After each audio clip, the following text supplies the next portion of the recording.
personal background, Ivy origin story, computer science PhD in robotics and 3D vision specifically. That's actually where Ivy originated.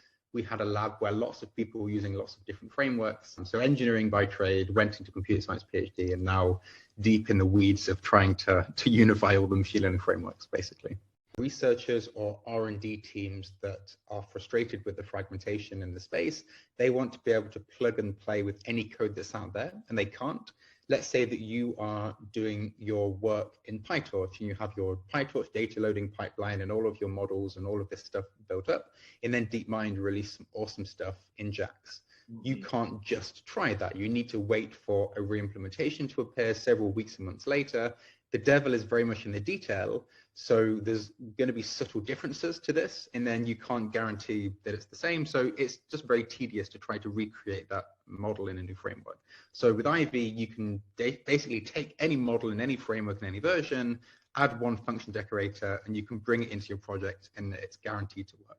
Same with libraries. So people that want to tinker with things and kind of iterate their R&D at the speed of thought, Ivy unlocks that for them. Framework and library creators who want to create libraries and they end up being locked into one particular framework, and then when things evolve in the space, their library becomes at risk of becoming redundant when a new framework comes out and takes over, and so on. So if people want to really future-proof their code so that anybody can use it going forward, then Ivy is a good framework to write the code in. R&D acceleration. If you want to be able to quickly try things out, R&D teams have this exact need, the same way that researchers do, basically, to get like good ideas to product quickly. You want to try everything that's out there.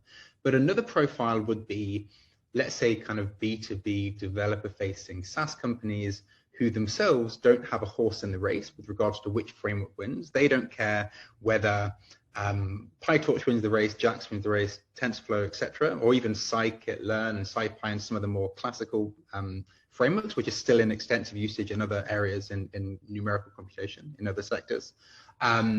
And basically, if you are providing distributed training platform or high parameter tuning or model serving, etc., you don't care which framework. You just want your service to work for every machine learning practitioner in the world. And if Ivy is the docking station that you can plug into as an enterprise, then that's very valuable to them to unlock all potential customers instantly. So this is one user profile that's quite enterprise specific. There is the case that if you've got standardized data sets, you don't always need to recreate the results of another paper. Sometimes it's enough just to get the numerical results, which is a fair point.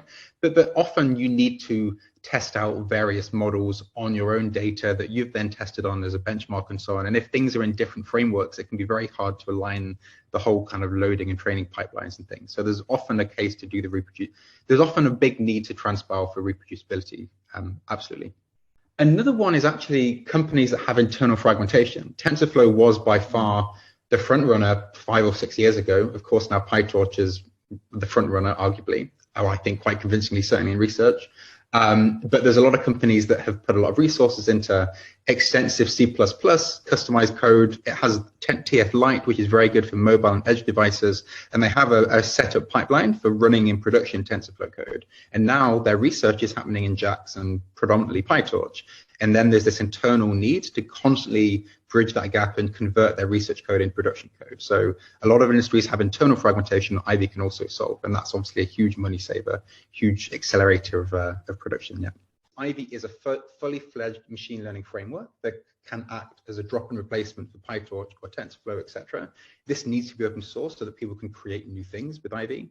The front-end APIs sit on top of Ivy's functional API, and they effectively mimic the functional APIs of all of the existing frameworks, but they do so by building on top of Ivy's functional API. This is essential to enable automatic code conversions between frameworks. This is something that could have been done closed source, and we could have implemented all of these functions internally and exposed this just through a proprietary transpilation API or something, but decided not to, and it wasn't even really a decision. It was quite obvious to us, mainly because this is, well, first of all, we're trying to create a standard here. So it really just needs to be Apache 2 open for everybody to use. It's just, I wouldn't want to use something that isn't like that if it's really trying to standardize the field, first and foremost. Secondly, if people come along and they try to transpile something and there's 2 or 3 functions missing, it's really important to us and to them, I think, that they can then go and make a pull request and get their bug fixed in a few hours, and then it will work. So the ability, kind of empowering people to be able to fix their own bugs and not just like file a bug request, is really important. And these front-end APIs are really, kind of what often will happen is you try to transpile something, it says 98% of the functions were there and worked. There's just these 2 that aren't quite working. If you kind of go and make these changes, then your code will transpile correctly. So I think this really is necessary. And again, sorry, a bit of a monologue, but again, I think this is also reflected in the fact that we now have like 620 contributors.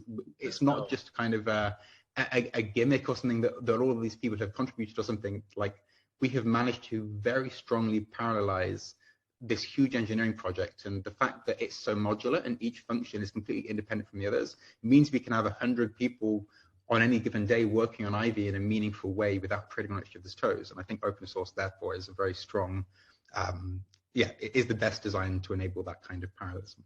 As far as Ivy's framework with the front ends, the back ends, and everything, we want to make that fully open for people to do with whatever they want with it. And in a way, we just want people to benefit from Ivy first and foremost, and Apache 2 is just what made sense, really. We have investors that very much understand as well that first and foremost, you need to solve a real problem. And basically, Ivy is in a very strong position now to capitalize here and to solve a very meaningful problem that a lot of people have.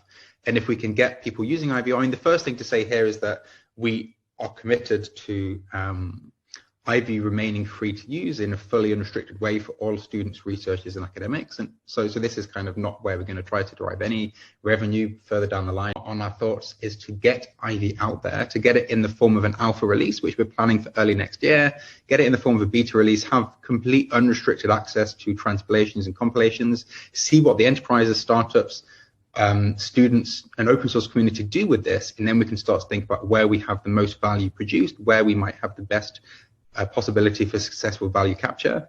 But anyway, we need to get people using this on a large scale and solving real problems before we can think too deeply about these next phases. We're actually at a phase right now, and this is due to change in a few weeks, but we're at a phase where Ivy there is an old version 1.1.9 which was released kind of 11 months ago, but in terms of all of these code conversion abilities and translations and so on, Ivy is effectively pre-product and pre-release. So people are more swarming around the idea and what it could be, and then trying to help us get there more than they are users yet. But based on the enthusiasm we see from the contributors, I have high expectations that they would become heavy users of Ivy when we get the first release out.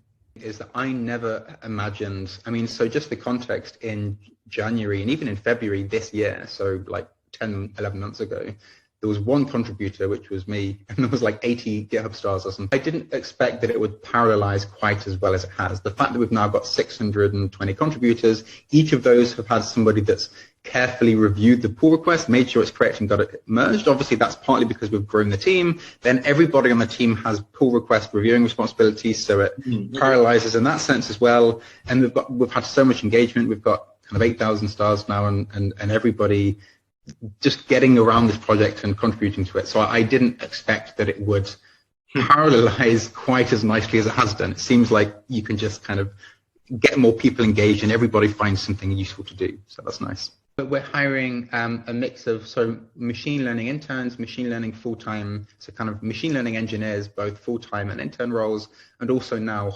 as announced yesterday, I think, at the time of recording, a full-stack senior engineer as well. And basically, the way we're going about that in terms of the way we've gone about hiring in general is we've reached out to a ton of universities, got emails sent around and so on, and we've had, very happy to say, we've had over 12,000 applicants so far. So a huge volume of people have applied all over the world. We currently have a team that's split across, I think, 18 different countries. So we're going for a fully remote, fully asynchronous global team, and so far it's working really well. So I would encourage anybody that's listening to apply. We'd love to get applications from all over the place. And again, the focus now is we've got quite a large team, so roughly 30 or so on the team at the moment. And basically, it's a huge, ambitious engineering challenge we're taking on. So all hands on deck, trying to get all of the front ends, back ends, everything implemented. So yeah, definitely a very very diverse, multidisciplinary team. So basically, what happens is everybody that applies is, as part of the application process, given the option to contribute to the code as part of that process. So people are paid. So everyone's paid $25 for what can take roughly an hour or so. Basically, we have a very clear workflow with videos. It's the exact same content as public, actually, for contributors. So there's no difference between the general contributors getting started and somebody that's applying. And they are requested to make a pull request, adding a front-end function or formatting a function correctly and so on, with some pretty self-contained, repeatable sub-tasks, basically. And then we have our team go through, walk people through responding to the PR, get it merged. And this is something that we think is, it's not assessed, actually, interestingly, because we can't do an assessment on something that is different every time. Every person implements a different function because it's actually contributing to the code. So it's more kind of just a way to make sure people can have a GitHub account, can make a pull request. It's kind of an entry level just to make sure they're able to get familiar with the code. And then once people have done that assessment, then it's kind of a level playing field with the later assessment stages, basically. Just speaking personally, I was always quite proud to contribute to like TensorFlow repository or MXNet, or if you ever get a big project and you find a bug or you fix something, then it's nice to kind of show that on your CV, or well, not on your CV maybe, but kind of showing it on your GitHub profile and so on. So this is the feeling I get for sure. And I also think that's why people are really interested and passionate. Everybody on the team that's joined, either as an engineer or full-time, people, are very much behind and feel a deep sense of ownership of the project. And I think part of that is because all of the contributions are public for everyone to see. So when people are working on the really hard stuff, it's you don't need to kind of explain it to whoever you're trying to impress on, and maybe in a future job or something. It's really just there in the open. So I think people really like that. We actually have an ongoing project right now where we would like to add badges and rewards for certain feats that people have done, and ranks and things like this, just to give some attention. To give some well-deserved spotlights to people that are out there doing the really hard work would be really nice. So we want to get that rolled out soon, but still in the design phase of what that looks like exactly. Every founder sets the target higher, kind of sets themselves a milestone that's a bit ambitious. So it's definitely taking a bit longer to get things rolled out. I was quite convinced we'd have the first full release of this in September, then definitely convinced it's November, and now it's January. And I do genuinely think this is definitely the case, but there's just a lot. This is less about the open source, to be honest. This is more just about the engineering challenge of getting all frameworks unified across all data types. We have incredibly thorough testing using hypothesis, and the number of corner case failure examples that we find is surprising. So it's an even bigger engineering challenge than I thought, but that hasn't deterred us.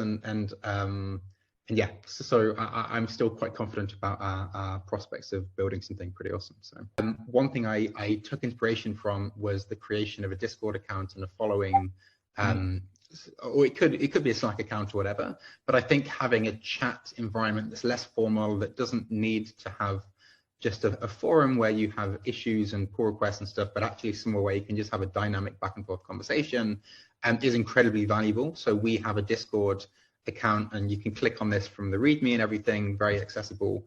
I think building a community really helps, because then you can share memes, but you can also like answer questions, and you can kind of feel a bigger sense of community than you otherwise would do with a slightly more distant, issue dashboard or something like this. So, and that's something that I've copied from, from the lab, a colleague of mine, Stephen, who worked on some open source projects, PyRep and RR Bench, some reinforcement learning projects, and he used a Discord account.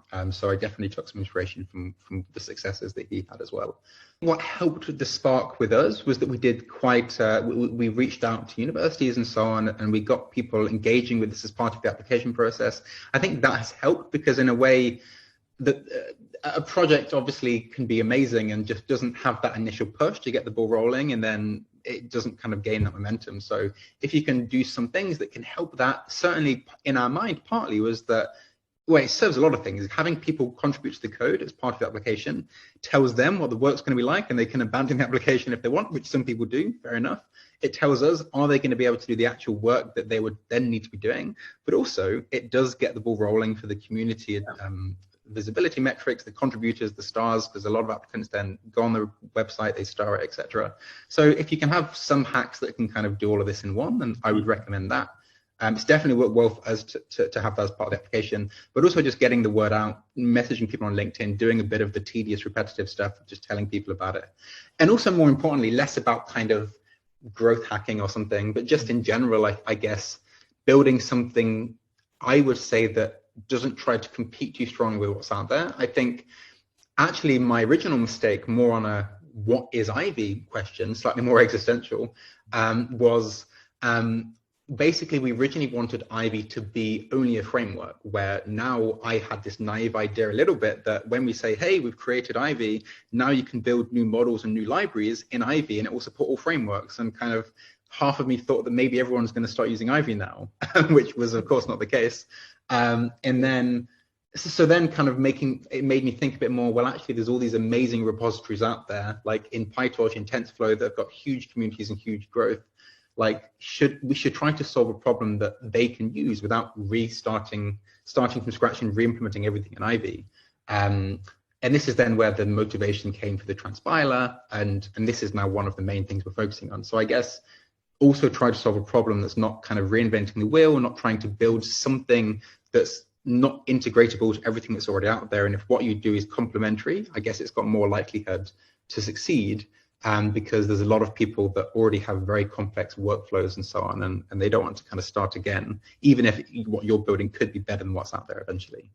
These are some points I would say. Yeah. This is very cliched, but basically, I think first and foremost, you should of course be building something that you're really passionate about, and even if it doesn't get loads of attention and stuff, in a way, this is obviously something you want to strive for. But if you're building something that you really love and it's a passion project, then this is kind of the first thing to make sure you're doing. And if you end up building something that you think people need, but you don't care about, then that's also, I would say, not going to succeed. I feel really lucky that I really feel like it never really feels like work. I'm just kind of building this thing that I'm obsessed about and kind of can't wait to try it myself and just really excited about it. And if you don't feel like that about what you're doing, then I would say you should try and make sure you can get that feeling if you can. That's a luxury. Not everybody can obviously find that necessarily, but that's a really important piece of the puzzle as well, because otherwise it's going to be quite tedious, because there's a lot of work, I suppose. So you got to love what you're doing as well.